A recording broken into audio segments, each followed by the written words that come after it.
Greetings, urban farmers, gardeners, and healthy food visionaries. Farmer Greg here, and welcome to the 483rd episode of the Urban Farm Podcast, where every day we work together to educate and inspire you to become part of your food revolution. Did you know that no matter how much or little food growing experience you have, there is one special technique that will level up your garden so that it will consistently make food that's more nutritious, delicious, and resilient than you ever imagined? I started the Urban Farm Podcast to provide you with tools that you need to be in control of your food and live a happy, healthy, resilient life. But something I can't offer you in a podcast is a live opportunity to learn from a renowned educator. If you are concerned that the industrial food system doesn't have your health and well-being in mind, well, you would be correct about that. And we invite you to sign up for this free Urban Farm U webinar with our friend and seed expert, Bill McDormand. In this webinar, you'll learn why saving seeds is your next step to supporting a healthy and vibrant lifestyle with peace of mind, knowing where your food comes from. So if you want to level up your garden, join us Tuesday, October 8th to learn how you can use seeds to take control of what you eat and feel better than ever. We'll go live at 6 p.m. Pacific, and Bill will answer your questions at the end of the webinar. Take a quick moment now to reserve your spot by signing up at ownyourseeds.com or by texting SAVE SEEDS, all one word, to 33444. That's ownyourseeds.com, or use your phone to text SAVE SEEDS to 33444 to sign up. It's totally free, and I would be so happy to see you there. Today on our podcast, we have someone who is moving from dreaming about it to doing what it takes to grow her own farm. We're talking with Tiffany Panichone about starting an urban farm business. Tiffany is a native of Phoenix, Arizona with a gypsy soul. Her self-healing journey has sailed her around the world and right back to her roots. With a strong craving and an inner calling to go deep within herself and simultaneously the dirt, she is now listening, learning, discovering, and planning to cultivate the gifts of the Sonoran Desert. After all, she wonders, is it really worth doing the hard work if it isn't your heart's work? Welcome to the show today, Tiffany. Are you ready to rock? Oh, absolutely, Greg. Excellent. So I shared a bit about you. Can you fill in the blanks for us and share more about the path you took to get where you're at today? Sure. There are two main things I think that make me who I am, and those things are adventure and intuition. And those two things really have taken me everywhere I've gone in my life, from a sustainable tourism degree at ASU to sailing on a semester at sea, and even going all the way to India to do a yoga teacher training and everything in between. So that's where I've always gone and just followed my intuition and my sense of adventure, looking for raw, real life everywhere I go. That's kind of what I crave and what I'm always trying to find. So that being said, the yoga part of my journey really had me dive deep into myself, and I began to peel back a lot of layers and started to think about life on a deeper level. Everything from what am I thinking, what ancestral trauma lives deep within my soul, things like what am I doing here, what is my purpose, what am I eating, like all of these things came up while I sat still and quiet with myself during the practice of yoga, and I continue to do that. So as I discovered these things, and food and herbs being a huge part of it as the medicine that I've been using to kind of heal myself and heal all of these deep-rooted dissatisfactions with like the superficial life that we seem to live these days. So now here I am. Nice. Tiffany and I met about 6 months ago, and we started chatting, and I pitched her a urban farming project, and she jumped on board right away. And that's a big part of what we're going to talk about today. So tell me about that project and where you are in the process, Tiffany. right now, I mean, for the last couple weeks, I've basically been a weed puller. Yeah, the beds needed to be Prepping, fixed up. yeah, prepping the beds, which is awesome because I'm all about, getting a well-rounded experience so that I can take whatever I learn from this project and from this experience with me for the rest of my life into all my other farm endeavors. And this being the first farm project that I've ever done, we're just in the baby phases of it, just kind of conceptualizing what we're doing, what we're growing. And when we say we mean you, right? Yes. Yeah, that's okay. I'm here to coach. That's no problem. Yes, of course. And I don't know why I say we. That's funny. But yeah, it's been a really organic process. The original idea was to plant out a large bed of basil and see if somebody, I was looking for somebody to do a basil project in the front yard here, and you took it on. So what have you done so far? Obviously, you're prepping the bed. What else? Well, I've decided which types of basil we are growing in the bed, and we came up with 4 different varieties that we're going to try out. I have conceptualized an idea for a farm name and have been thinking about who we're going to sell to, how we're going to sell it, what the heart behind this business really is so that we can stay in integrity with what it is we're trying to do. And that is to just grow food and nutrients from the heart and share it with the community in a place that needed something of the sort. We're plugging right into the local food economy and using this as our first opportunity to do so. Nice. And so you're clearing the bed. You've decided on what basil you're going to grow. Have you ordered the basil plants? Yes, we ordered basil plants from True Garden, which is a local greenhouse nursery that will grow our little seedlings until they're ready to plant in the ground, which will take about a month. So once they're done there, we'll pick them up and our prepped bed will be filled with rows of basil. How many basil plants did you order? That's the big question. We ordered 500 basil plants. Wow. For 500 square feet. Yes. Wow. Oh, cool. And where do you see this project going? What's your vision for moving forward? Well, with this first round of basil, I just want to use it to kind of introduce myself in the local food economy, get to know people at farmers markets, get to know chefs and local restaurant owners who might want to make partnerships. And I really see this as the first step in a lifelong dream that I've always had, which is to cultivate kind of a sustainable community or a regenerative community where we are really focused and based in self-reliance. So I want to be able to grow food and herbs that nourish us and cultivate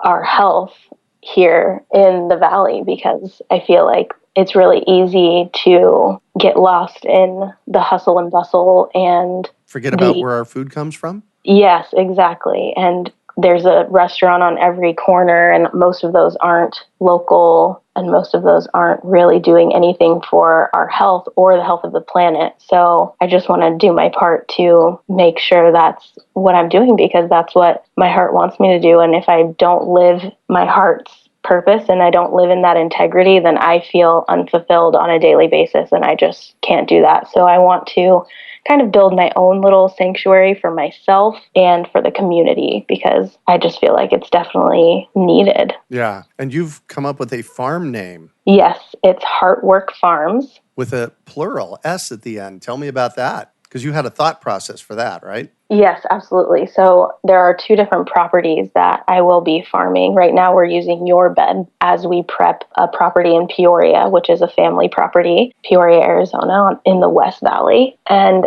we also have a cabin property up toward Prescott. It has a mayor address technically.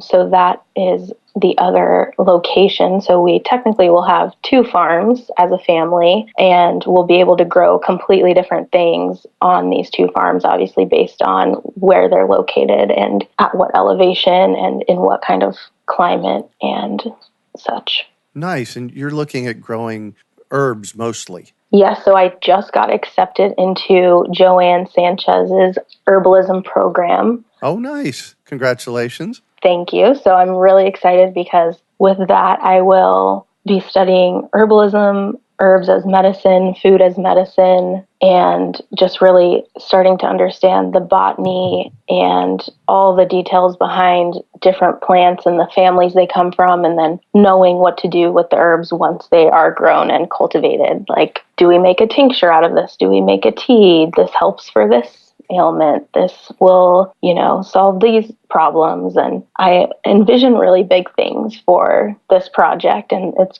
just really awesome to be taking these small steps in the direction of those big dreams. Nice. And I'm going to let the cat out of the bag here. We're about ready to launch a urban farming coaching program through Urban Farm U, and you're one of the first people to join in. You are the first person to join in. It's not one of. You are the first person to jump in, and we're going to be coaching with you. So if you want more information about that, you can always email me at greg@urbanfarm.org. And the other piece of this is that we're going to bring you on periodically to talk about how the process is going, so you can share your story. How do you feel about that? I'm so excited. And I just feel like this was something I was telling myself for a year before this all happened. Like, I want to be a farmer. And mind you, I'm as amateur as you could possibly get. So knowing that someone like me with just the right intentions and the right mindset essentially could get to this point where I was stumbling on the internet one day and just ran into Urban Farm U, and then just a little light bulb went off in my head, and it was more like a feeling in my gut or my intuition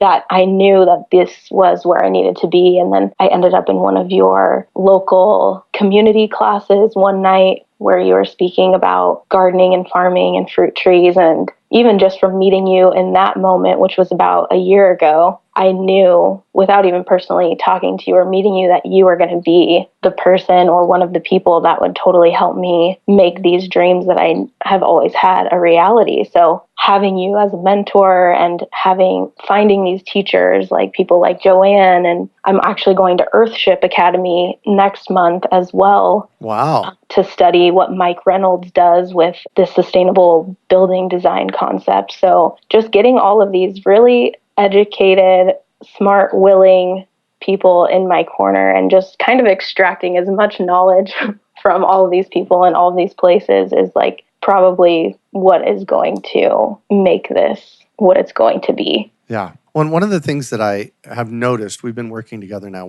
3 weeks, a month? Yeah, about a month. Yeah, about a month. And you're really good at taking coaching and mentoring, and you listen, and that's priceless.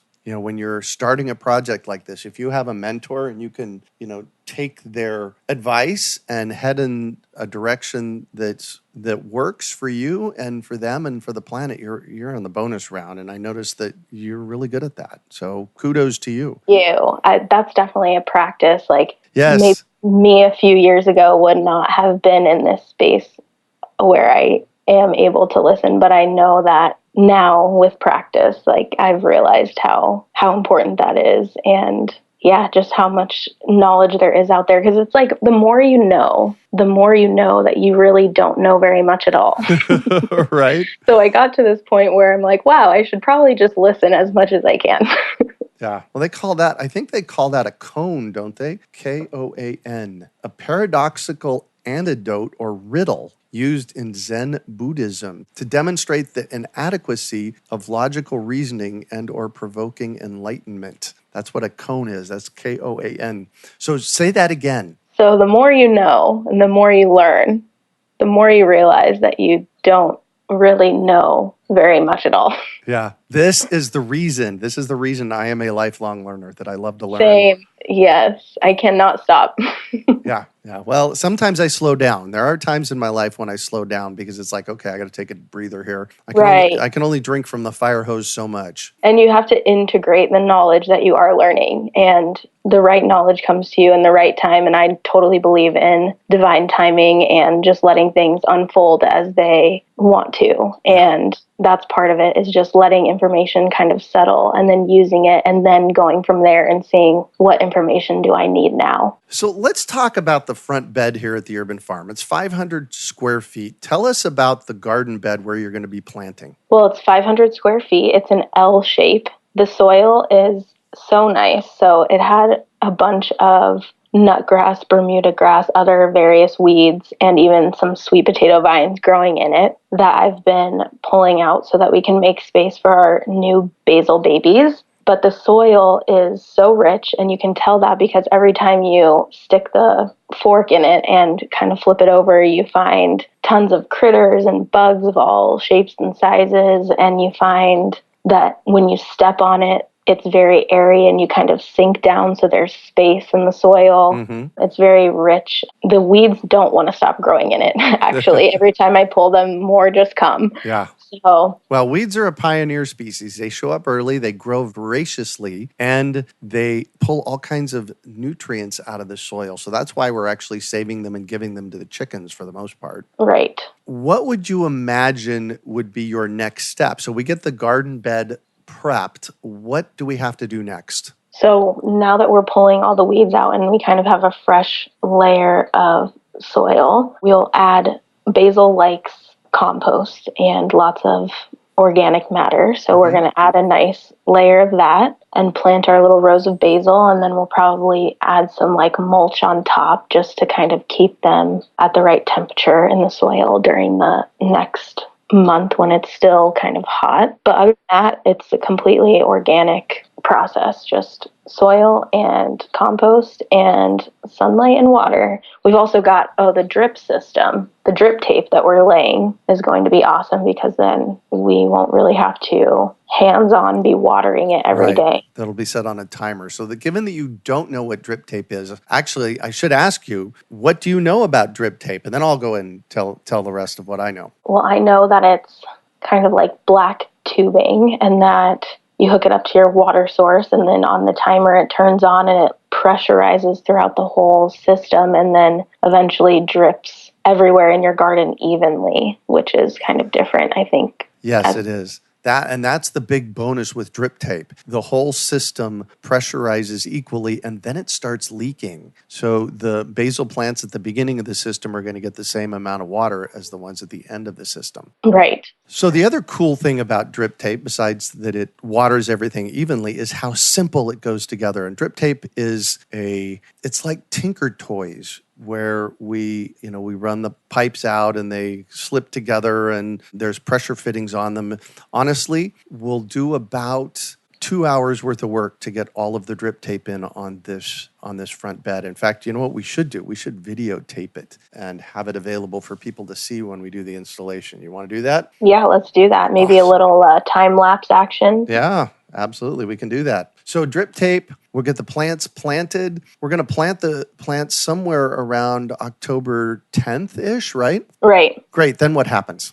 Then they start growing, and as they grow, we kind of encourage them along by trimming them quite often and frequently, making sure that they don't go to flower so that we can keep cultivating nice tasting basil. So one of the cool things about basil and lettuces and that kind of stuff is something it's called cut and come again. So basically, we'll get these basil plants and it'll be one stalk and we'll let it grow to 12, 14, 18 inches tall, and then we'll cut it in half down to 9 inches. And what happens at the cut point is then it kind of branches out. And then you'll let it grow for another couple of weeks and it'll branch out into this little more bushy thing. And then we'll cut it down about 6 or 8 inches and then it happens again. So before long, what we'll have is a bed of basil bushes. Right.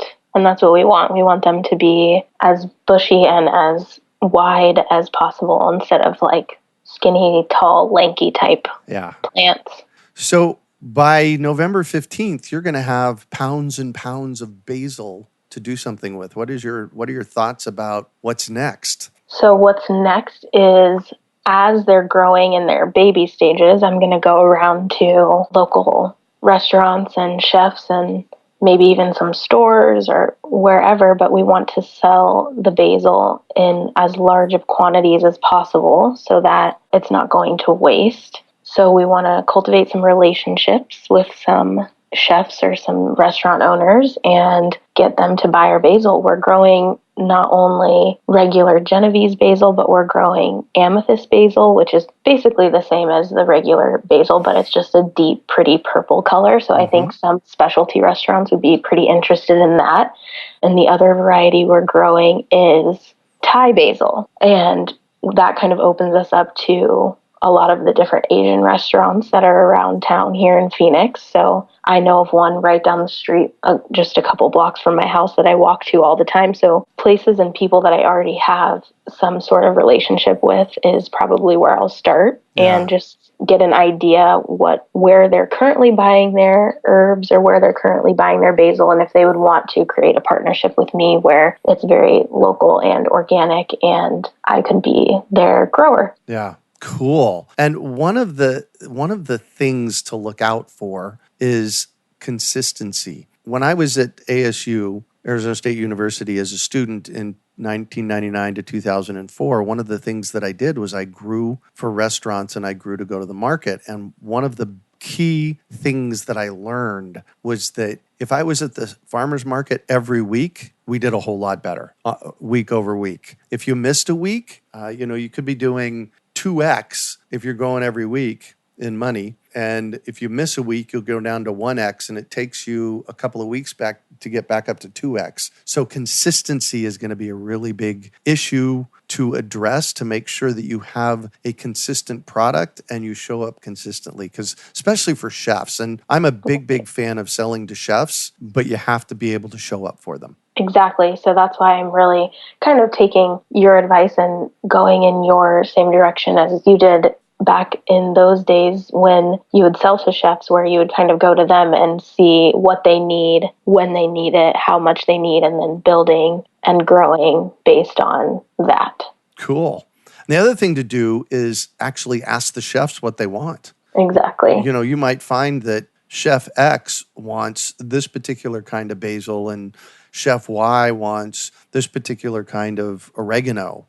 So growing those for them is, it just makes your life easier. Exactly. I also am really interested in taking obviously we're going to let some of the plants grow all the way to seed so that we have seed for next round. Very good. And we're growing one other type of basil, which is holy basil or tulsi. And that specifically is known for a lot of its medicinal properties. So I'm going to start trying out some of my herbalism practices with that, where I can try to make some other products that are from the basil instead of just the pure, fresh basil. Nice. So you mentioned in your bio that is it really worth doing the hard work if it isn't your heart's work? What kind of hard work have you started bumping into so far? Well, it's all hard work, Greg. It's like getting up before the sun does and getting out there, like you said, consistently doing your work when nobody is really there, like forcing you to. So since this is a heart project and a heart-based life that I'm trying to lead, it's really up to me to get up every day and to do the things. So that can be hard sometimes, because your 5 a.m. logic in your brain when you wake up sometimes just says to stay in bed and it would be so comfy, but you really know that you have a lot to do. And when it's not a matter of someone firing you for not showing up, it's a little bit different because you have to really hold yourself accountable. So I think that's hard, but it's also one of my favorite parts about it, because I like being on my own schedule and I like being self-reliant. And that's really what this whole process is about, is figuring out how to be that more. So it's really just, again, a practice. I think everything is a practice. And if I keep it a practice and I stay curious about it, versus if I try to put a bunch of stress or pressure on myself about it, then it all just happens way more naturally, and it's a lot more fun that way if I just can stay curious, which I am. And that's the thing. It's exciting right now, because one of the hardest things is the fact that I'm a complete amateur at this. Like I said, I've grown a few small gardens in my life, maybe had a few successful plants, and then went from that to this grand idea that I want to be a farmer someday, or that I want to live off the land, right? So it's kind of scary being so amateur, but it's also really exciting. And I don't think there's a better time for someone to be an amateur like myself, because we're living in this age of information and of connection, where there's so much at our fingertips that we can go and find at any given time. And again, if you just let your curiosity guide you, that's huge for me. So being an amateur can be scary, but it also is the fun part. And you kind of have to suck at something a little bit before you can be good at it. So you have to really like just let yourself kind of be in that space and where things are a little bit uncertain and you really don't know how it's going to turn out. But the best part is just showing up for yourself and showing up for the earth and for Big what time. your heart knows is right, because it's way more painful and it's way harder for me to not live in my integrity than it is to live in my integrity but do something that's a little bit out of my comfort zone. Yeah. Excellent. Well said. Thank you for that. You did say that it's really important that we learn how to do this right now, learn how to grow our own food. And just 19 hours ago on Facebook, I posted the following: be very clear. Sooner or later, you are going to want to know how to grow your own food. So that was just 19 hours ago. There has been 154 likes, 42 comments, and 5 shares. There's a lot of people that are doing a lot of thinking about this. About 2 hours ago, because people were saying, amen, I agree with you. Yes, you're right. We need to do that. And about 2 hours ago, I posted, all right, guys, I'm glad you're on board. We've had, so many likes and so many comments, but what are you doing about it? Exactly. What are you doing about it? And you said it really beautifully that, and I'm going to paraphrase you here for a moment, things get done because Tiffany says so. Yep. And your explanation about you have to get up and you have to be self-motivated, that's really, really important. Good job. Thank you. Yeah, it's easier when you have all these resources and all these tools. And that's really what my life has been like lately, is just cultivating the tools and the resources and acquiring the people and picking their brains and not being afraid to show up is really just the bottom line. And I think you said in one of our very first conversations that we ever had, you were like, so do you want to come do this thing? And you're like, 95% of the job is just showing up. And I'm like, well, I can show up. So this will work. Here's the thing. If you show up 100% of the time, 100% of what you can do, you're going to be successful. That's just the way it is. Right. And I'd rather be successful in this, something that I know is deeply necessary for not only myself and my own health, but like I said, it aligns perfectly with the health of our planet and of our future. So if I can show up for this versus just showing up for anything else, then I've already won. Yeah. Bonus. Mm-hmm. So we're talking with Tiffany. She has been working with me here at the Urban Farm for about a month. We've been coaching each other, and we're going to catch up with Tiffany in about a month to see how this whole project is going. So I'm excited that we can connect again and share with everybody the possibility of growing your own food and starting an urban farm business. And I'm excited about that. What about you, Tiff? I have never been more excited for anything ever. Nice. So I'm going to shift on you, and I'd like for you to talk about a time you failed, how you overcame that failure, and what you learned from it. Well, this is funny because I feel like I've just been basically alluding to this question the entire time we've been talking, because failure and I have basically become like best friends. Good. I've embraced it wholeheartedly as much as I possibly can. And again, it's a practice, as is everything.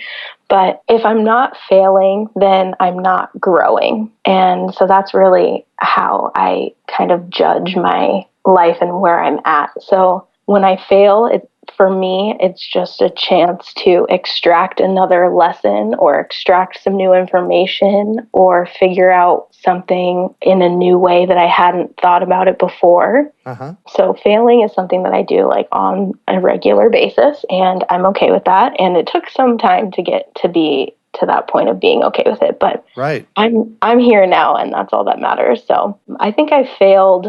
A specific time I failed is probably I failed at doing what society said I should do. Oh, yes. I've failed at that too. Yep. And like that actually is like probably one of my greatest successes. So I think it really just depends on how you look at it. So when society told me, oh, you graduated college, you should go get a career, I was like, actually, I'm going to go study yoga in India. Bye, everyone. Or do you think you should get a job now since you're 25. And I'm like, well, actually, I just want to learn how to grow food and farm. And from this, being from the city or being from a family of people that didn't really grow anything, it's kind of a far-fetched idea. So I think I failed at doing what everyone thought I would do, and I'm okay with that. Nice. And what do you consider your biggest success? I think I would consider my biggest success just following my heart amidst all the noise. So kind of the same thing with the failure question, but getting to a place where I could sit still enough and get quiet enough to really listen and to really understand what my body wanted, what my soul wanted, what my heart wanted, and being able to block out just kind of all that other nonsense that's going on in the world, all the things that are really just lies that are being fed to us. That was a huge success for me. It's also been a huge success just taking my health into my own hands and understanding it in a completely different way than what we are brought up understanding it like in a Western society. So yeah. I would consider that my biggest success, just because if I don't have my health and if I don't have that healthy mindset, then I don't think I'll have anything. So.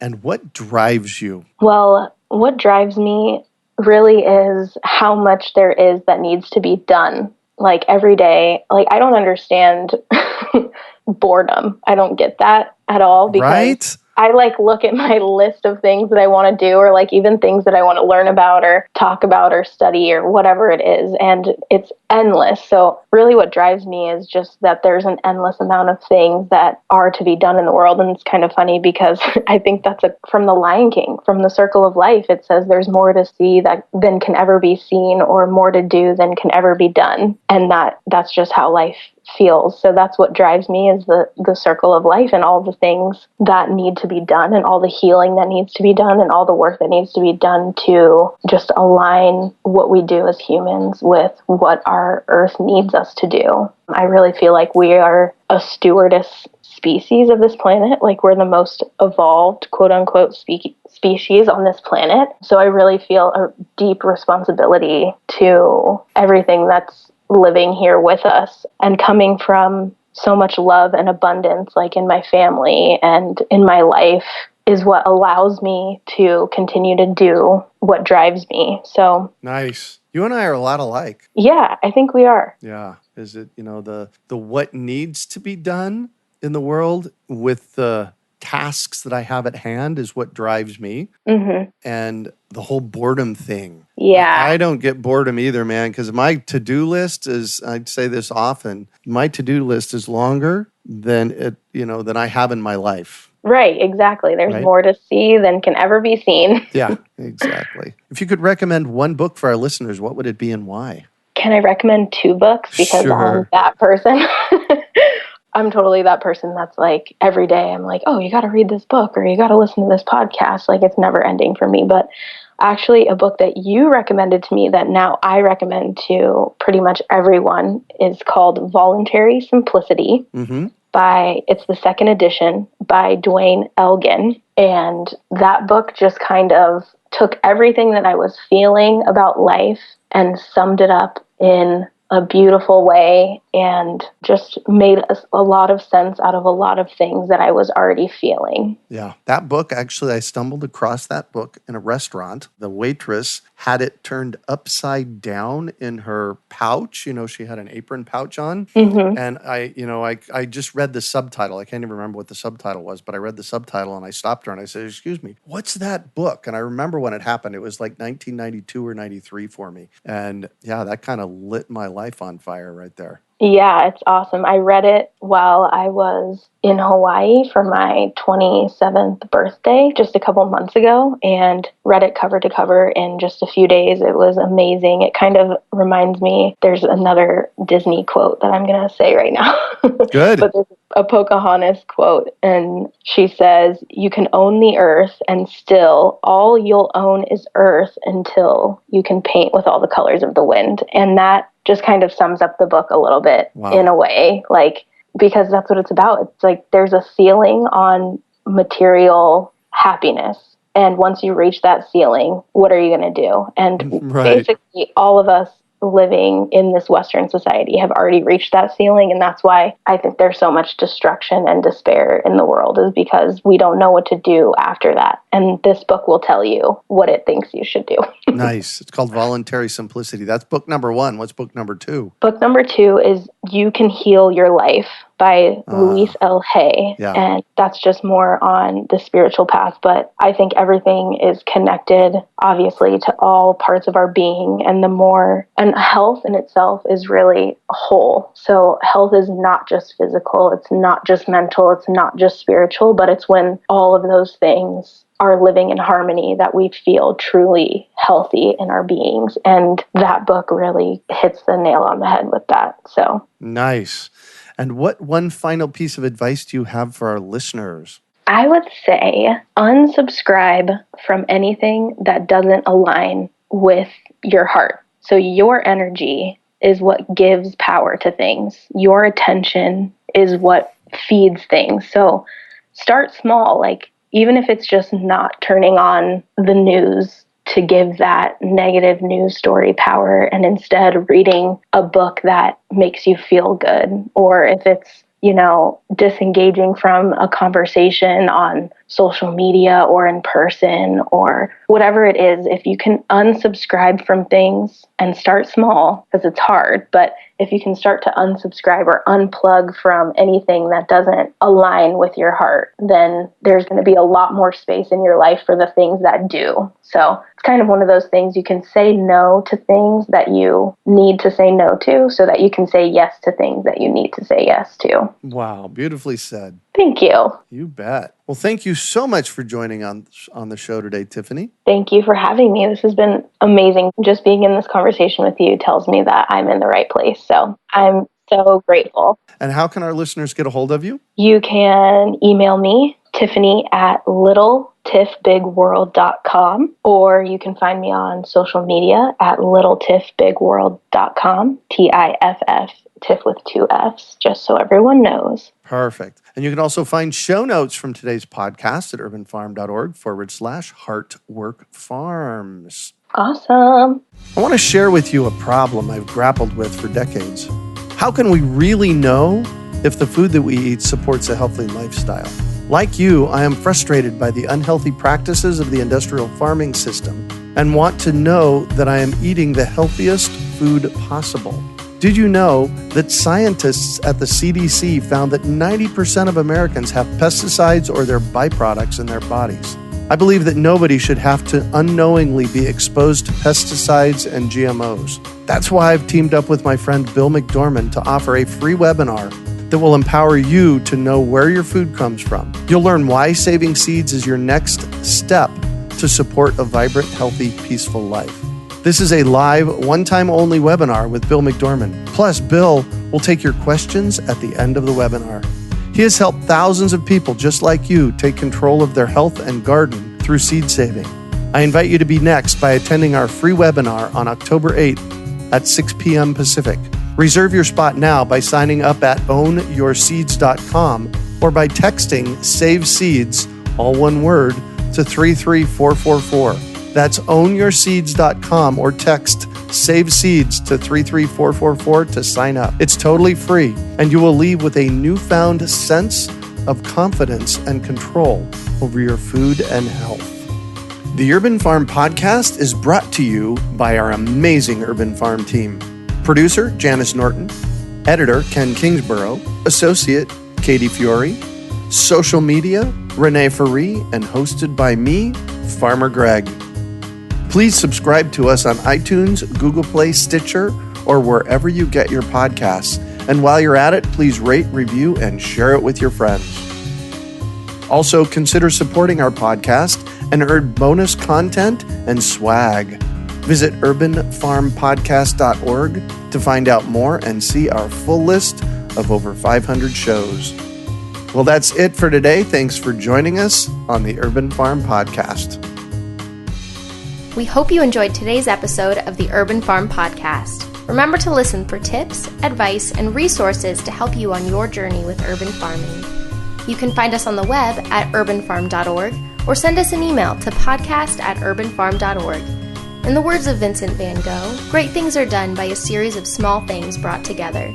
Be encouraged that with each lesson learned and skill developed, you are one step closer in the direction of your dreams.